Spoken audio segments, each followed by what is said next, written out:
Hello everyone, welcome back to the channel. In today's video I am going to show you how to access the basic settings and functions on your TCL TV even without a remote. Yes, you can still control your TV using just one button, so let's get started. First, take a look directly beneath the TCL logo on your TV.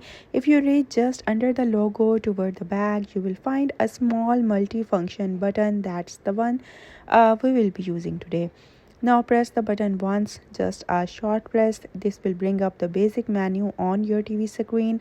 From here you can navigate through options like channels, volume, source and power.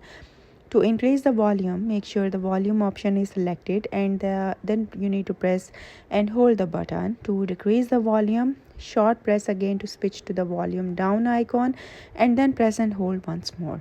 Keep short pressing the buttons to move to the source option. When you are there, press and hold to confirm your selection. To turn off the TV, navigate to power off and simply press and hold. When you want to turn the TV back on, just press the button once again. That's it, and there you go.